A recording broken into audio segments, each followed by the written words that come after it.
Tudo bom, pessoal? Sejam bem-vindos a mais uma aula de Inteligência Artificial na Educação.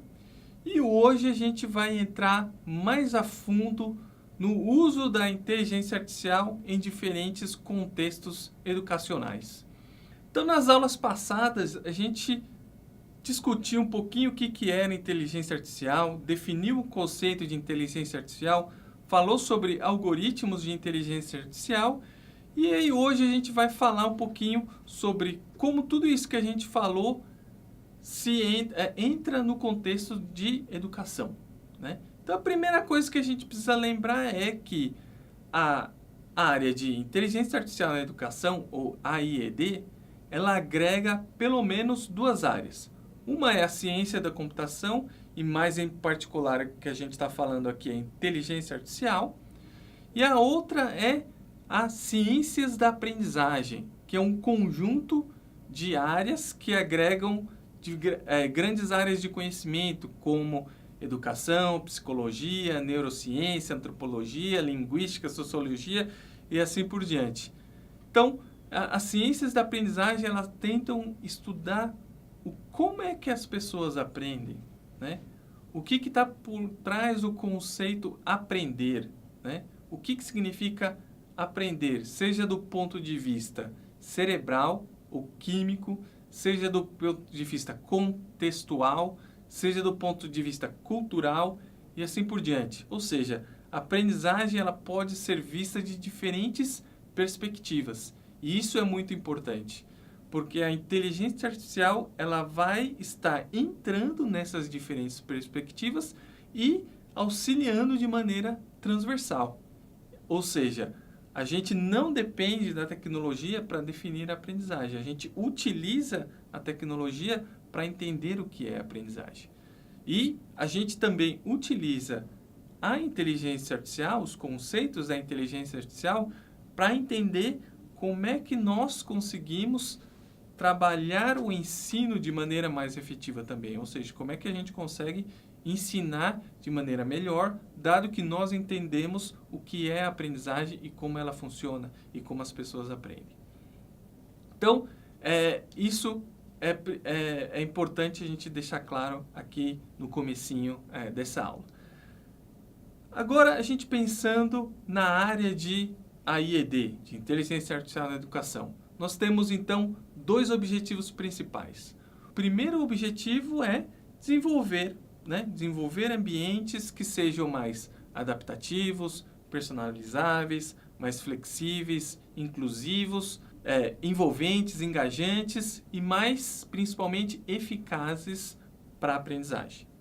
O segundo objetivo é o que a gente estava conversando agora há pouco, é compreender de maneira mais aprofundada, detalhada, o processo de como a aprendizagem realmente ocorre, né? Porque se a gente consegue entender a aprendizagem, como as pessoas aprendem, a gente consegue também melhorar as nossas práticas educacionais. E isso é extremamente importante para nós, né, nessa área. Então, de forma concreta, a gente pode pensar o seguinte: quais são os benefícios das tecnologias baseadas em inteligência artificial, pensando nesses dois objetivos principais? Para eu responder essa pergunta junto com vocês, vamos imaginar a seguinte situação que está apresentada aqui para vocês. João Paulo é um professor de matemática que se utiliza dos recursos didáticos como lista de exercícios para que seus alunos fixem um determinado conteúdo. E ao corrigir essa lista de exercícios, ele pode visualizar onde é que a turma está com maior dificuldade e, com essa informação, trabalhar de maneira mais eficaz durante as suas aulas. Então, esse é o desafio. Qual que é o problema aqui? Muitos alunos, ao encontrarem dificuldades em resolver a lista de exercício, simplesmente abandonam a tarefa e não entregam o trabalho. Isso significa que o nosso querido professor João Paulo não vai ter as informações que ele gostaria que ele tivesse para que conseguir ajudar os seus alunos, porque o aluno simplesmente abandonou e não fez as listas de exercício. Isso é muito comum, certo? Quando o professor vai corrigir uma atividade, então digamos que existe um conjunto de alunos que desenvolveu e resolveu essa lista de exercício, momento na qual os alunos estavam passando a maior dificuldade, ou seja, tentando resolver esses exercícios, tentando fixar o conhecimento ou muitas vezes construir e aprender, naquele momento o professor não está presente. Ou seja, naquele momento crucial, né, onde o aluno precisa utilizar o conhecimento dele, construir o conhecimento dele, o professor não está lá. Mais um grande problema que nós temos aí. E aí a gente pode pensar também que o João Paulo não tem como saber qual que é a dificuldade que cada aluno teve para que ele possa intervir de maneira individualizada para resolver e sanar as dificuldades de cada um dos alunos.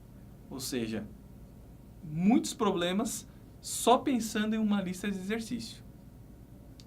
E aí, nesse contexto, a gente pode pensar, como é que uma tecnologia educacional inteligente pode, então, ajudar o João Paulo a resolver esse tipo de problema? Então, se a gente for parar para pensar numa tecnologia inteligente, ela pode ser utilizada para acompanhar os problemas dos alunos ao tentar resolver os exercícios.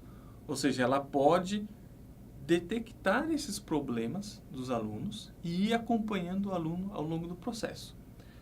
Fazendo isso, uma tecnologia inteligente também pode oferecer feedback individualizado, ou seja, personalizado para cada dificuldade que o aluno está tendo, de forma automática. E aí, dessa forma, o aluno, no momento que ele tem tal dificuldade, a tecnologia inteligente ela pode estar intervindo, dando um feedback naquele exato momento. Ou seja, a gente não perde aquele momento de aprendizagem. Né? E aí, por fim, a gente pode também fazer com que o professor João Paulo receba a lista corrigida automaticamente e dá uma assistência personalizada, né? De forma que ele consiga entender quais são as dificuldades do aluno e possa atuar de maneira efetiva nessas dificuldades dos alunos. Legal, né? E aí a gente pode pensar num outro exemplo, né? Vamos pensar num outro exemplo agora. Então, imagine a seguinte situação. Sara é uma professora num curso de medicina e ela precisa ensinar a turma a diagnosticar e prescrever remédios. Esses remédios eles precisam ser corretos e diferentes para diferentes casos clínicos que a Sara vai passar. Então, a professora Sara fala em suas aulas presenciais sobre diversos casos hipotéticos, e aí buscando exercitar o conhecimento e as habilidades dos alunos. Qual que é um problema numa situação dessa? Se a gente for pensar numa turma grande, poucos alunos realmente vão prestar atenção, vão agir ativamente, e é muito possível que a professora Sara consiga apresentar poucos casos na sala de aula. A gente sabe que quanto mais casos forem apresentados, melhor para o aluno, melhor para o professor que consegue apresentar de maneira mais interessante, mais focada, diferentes tipos de situações, e os alunos conseguem trabalhar com esses diferentes conceitos e construir melhor o seu conhecimento nessa determinada situação. Um outro problema nesse contexto aí que foi apresentado, nesse exemplo, é que a professora também não consegue saber qual que é o raciocínio de cada aluno, de forma que ela consiga acompanhar, corrigir e propor alternativas. Ou seja, ela consegue perceber que alguns alunos estão discutindo, alguns alunos ela consegue trabalhar de maneira a corrigir um raciocínio que talvez esteja incoerente para um determinado caso, mas ela não consegue fazer isso para todos os alunos, ou seja, ela não sabe qual que é o raciocínio que cada aluno está tomando e qual que seria a decisão ou ação desse aluno. E isso é muito problemático se a gente for pensar em medicina, porque o profissional pode, no futuro, de repente, prescrever uma droga que não é adequada para uma determinada situação diagnóstica ou paciente, né? E aí, se a gente for pensar também, se a professora Sara quer, de alguma forma, entender o que cada aluno está raciocinando, ela pode também pedir para os alunos escreverem, né? O grande problema é que, quando ela pedir para os alunos escreverem, ela vai perder um tempo, que é o tempo do debate, né? Que é o tempo da troca dos profissionais da saúde. E esse tempo é fundamental, né? É esse tempo que ajuda os profissionais a construir o seu conhecimento e o seu entendimento. E aí fica aí o problema. Manda escrever para entender o raciocínio, mas aí perde tempo para ter esse diálogo, esse debate com os alunos.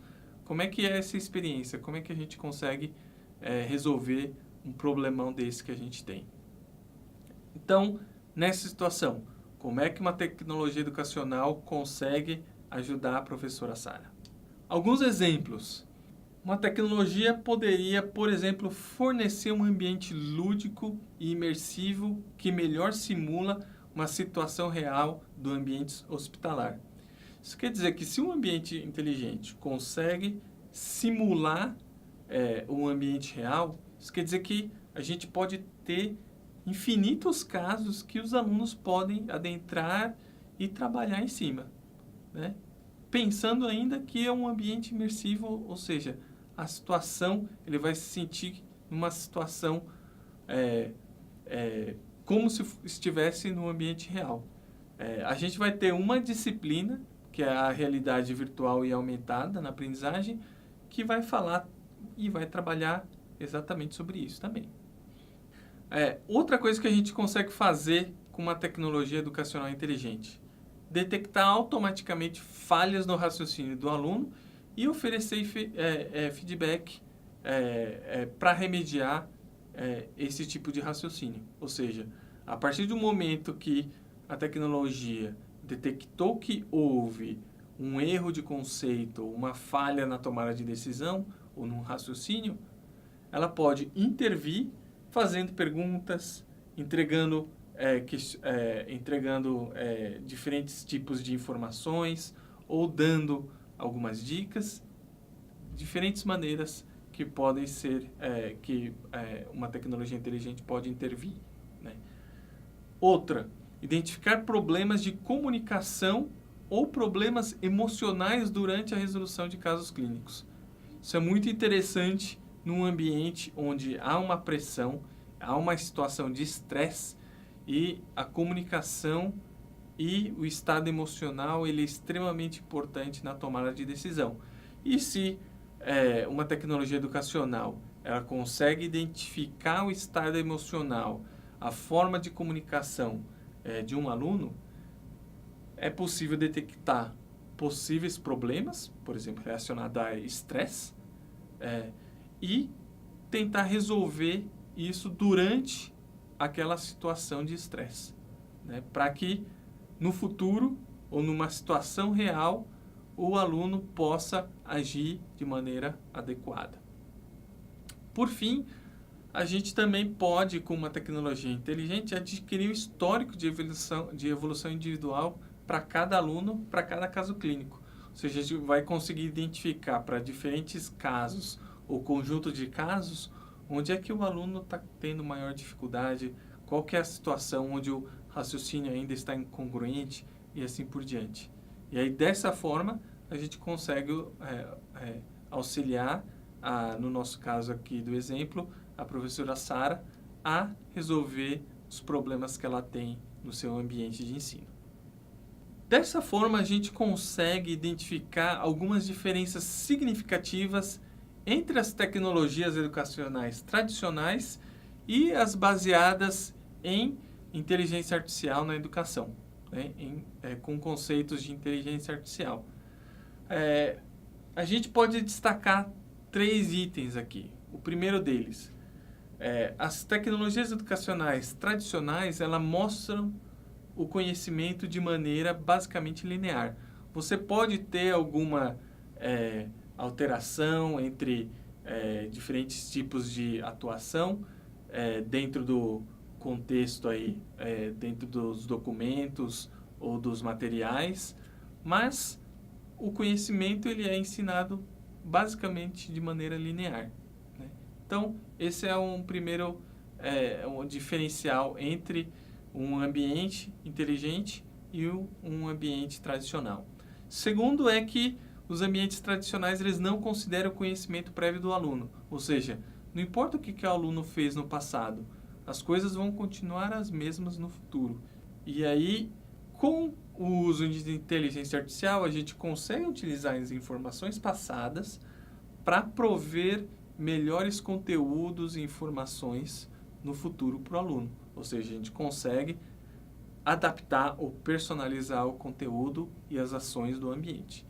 E aí, por fim, os ambientes tradicionais eles não possuem capacidade de auxiliar o aluno. Ou seja, a partir de um momento que um aluno começa a se sentir desmotivado ou começa a não entender um determinado conteúdo, um ambiente tradicional não vai poder fazer nada. Enquanto que num ambiente baseado em inteligência artificial, baseado em AIED, a gente consegue fazer com que ou o sistema tome uma decisão e dê algum suporte para o aluno, ou consegue alertar o professor para informar que esse aluno está com alguma dificuldade e precisa ser sanada em um determinado tempo. Então, a gente consegue tomar essas ações e fazer com que o ambiente de aprendizagem baseado em tecnologia consiga, de fato, ser efetivo no contexto educacional.